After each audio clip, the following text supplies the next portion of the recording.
Jonathan Tah confirme son départ de Leverkusen et donne priorité au FC Barcelone. Un ancien du PSG ciblé pour remplacer Robert Lewandowski. Inaki Peña complètement effacé depuis la prise de fonction de Szczesny. Là sont quelques-unes, parmi les multiples actualités que nous vous détaillerons dans cette vidéo.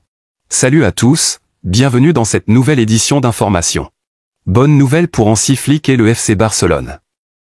Jonathan Tah, une de ses cibles prioritaires, a confirmé ce lundi qu'il quitterait son club cet été.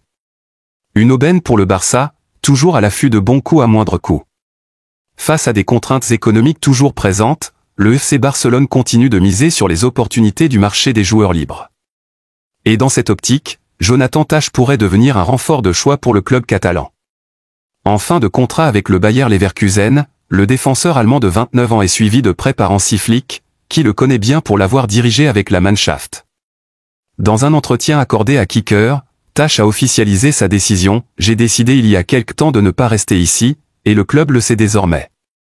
Comme toujours, je l'ai clairement indiqué, et tout est désormais clair. » Une déclaration limpide, qui ouvre grand la porte à un départ libre cet été. S'il figure aussi dans les petits papiers du Bayern Munich et de plusieurs clubs de Premier League, l'international allemand aurait une préférence marquée pour le Barça, selon Mundo Deportivo. Mais avant de pouvoir avancer concrètement, le club blaugrana devra attendre d'y voir plus clair sur sa situation vis-à-vis du fair play financier. De son côté, Jonathan Tah serait disposé à patienter pour permettre aux Catalans de clarifier leur position. Un ancien attaquant du PSG, rescapé des radars, refait surface dans les viseurs. À Barcelone, l'urgence est palpable. Robert Lewandowski, 34 ans, meilleur buteur du Barça cette saison, 19 buts en Liga, vient de se blesser pour plusieurs semaines, laissant l'attaque catalane exsangue. L'absence du Polonais, déjà fragilisé par l'âge et des performances en dents de scie, force le club à anticiper l'après. Deco, directeur sportif, scrute le marché. Et un nom inattendu émerge, un ancien du PSG, aujourd'hui en pleine renaissance en Serie A. La surprise se nomme Moiskin. L'Italien de 25 ans, cédé par la Juventus à la Fiorentina l'été dernier, explose cette saison avec 23 buts en 39 matchs, toutes compétitions confondues. Un retour en grâce pour ce joueur qui avait fait un passage au PSG entre 2020 et 2021, 17 buts en 41 matchs, dont un mémorable face au Barça en Ligue des Champions, défaite 4-1 au Camp Nou, 2021.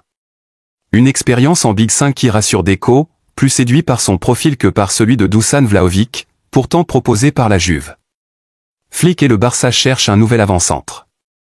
Le contrat de Kean à la Fiorentina inclut une clause libératoire de 50 000 €, un montant jugé réaliste par la direction blaugrana. Comparé aux sommes astronomiques réclamées pour d'autres cibles, Vlahovic, Osimhen, l'Italien représente un risque calculé. D'autant que son salaire, bien inférieur à celui de Lewandowski 12 millions d'euros par an, s'inscrirait dans une logique de rigueur financière. À court terme, Kean serait un joker de luxe pour soulager Lewandowski. Mais à moyen terme, il pourrait incarner l'avenir. Son âge, son physique de bulldozer et son instinct de buteur en font un candidat crédible, malgré un passing game perfectible. Reste à savoir si le Barça, habitué aux stars établies, osera parier sur un joueur au parcours chaotique.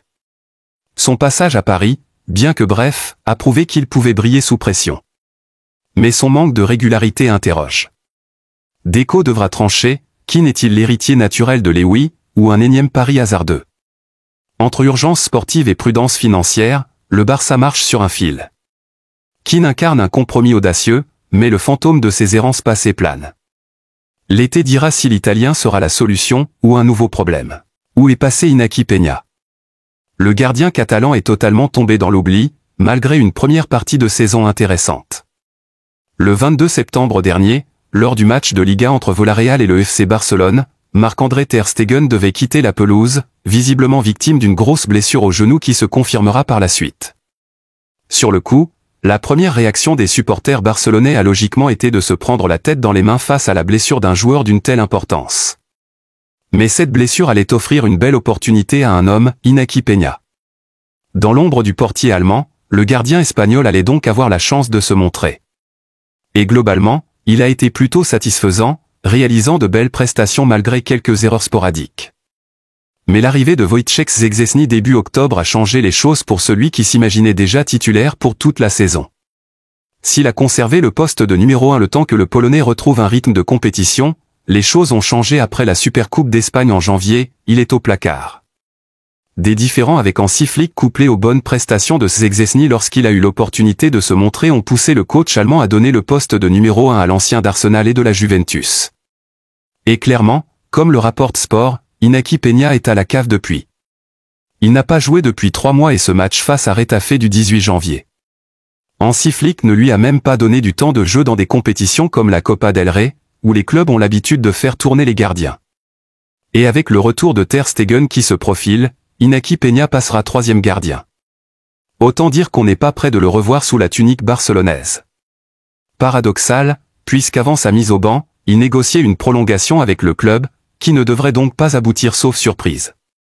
Tout indique qu'il quittera le club en fin de saison et Sport révèle que le Betis, le Celta, Galatasaray où il a déjà joué et des clubs anglais sont intéressés. Il va donc partir de Barcelone par la petite porte, après une entame de saison enthousiasmante. Sifflé lors de sa sortie face à Arsenal au Santiago Bernabéu, Kylian Mbappé sera de retour pour la finale de coupe contre le Barça, et son coach estime qu'il fera tout pour remporter le trophée. Les sifflets contre Mbappé n'ont visiblement pas marqué Carlo Ancelotti. L'entraîneur des Merengues a défendu le Français. Mercredi, le Real Madrid enchaîne en Liga. Après avoir battu Bilbao 1-0, au bout du bout, les Merengues, tout juste éliminés de la Ligue des Champions, n'abandonnent pas le rêve de doubler le Barça en championnat et se déplacent à Retafe ce mercredi. Présent en conférence de presse ce mardi, Carlo Ancelotti a été interrogé sur Kylian Mbappé. Sifflé par une partie du Santiago Bernabéu lors de sa sortie contre Arsenal, 2-1, sa situation anime les débats en Espagne. Les sifflets pour Mbappé? Je les ai lus, mais je ne les ai pas entendus. Il fait tout pour être là samedi, a assuré Carlo Ancelotti alors que le Français est bien forfait pour Retafe. Ne pas gagner la Ligue des Champions, c'est une faute au Real Madrid et Kylian Mbappé va tenter de se faire pardonner avec la Coupe du Roi et la Liga.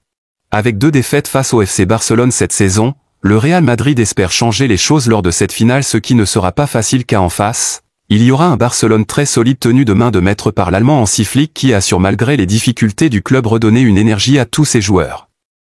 Du gardien aux attaquants, les Barcelonais ont une qualité commune qui est la motivation. Les poulains de Hansi Flick ont réussi plusieurs fois à retourner des situations improbables. Le derby s'annonce donc très serré. C'est ici que prend fin cette édition d'Information, à très bientôt pour plus d'actualités.